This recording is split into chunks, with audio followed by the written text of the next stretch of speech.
first of all, like I said, standard form is good because it's standard. You can write any polynomial function in that form and tell some things about it. When it's a quadratic, first thing, if a is greater than 0, the parabola opens up. If a is less than 0, it opens down. So that's kind of the same as when it's in vertex form. But one thing about standard form is that you do know what the y-intercept is, and you can't really tell that in vertex form.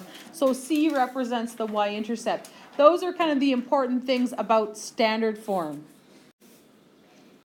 Like I said, you can't really find the vertex easily, but there is this way of finding the vertex when it's in standard form. The vertex we know is PQ, and that's when it's in vertex form, when it's in y equals a x minus p squared plus q. Generally, when we want to find the vertex in standard form, what I'm going to do is switch it into vertex form, which you guys don't know how to do yet, but you'll know how to do soon. But there is this other method, and some of you might like this method. I don't, but that's okay. I'm going to teach it to you anyway. I never use this method, but you might choose to use this method. If you want to find the vertex of that,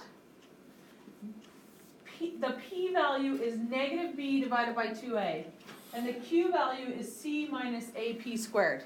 The reason I don't like it is just they're random. Well, it's not really random, but they look random and kind of confusing to remember, and I never remember it. That's why I don't use it.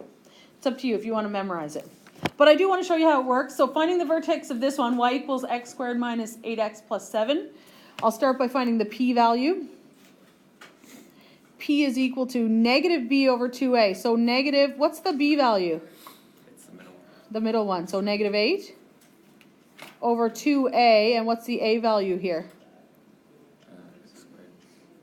It's not x squared. It's the coefficient on the x squared.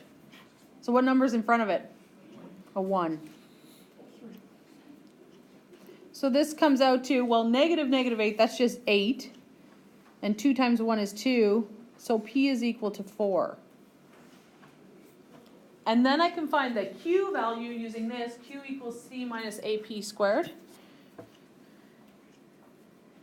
C is 7 minus a, which we already said is 1. And then p we found out to be 4. So that's 7 minus 16. So q is equal to negative 9, which means the vertex of this one is at 4, negative 9.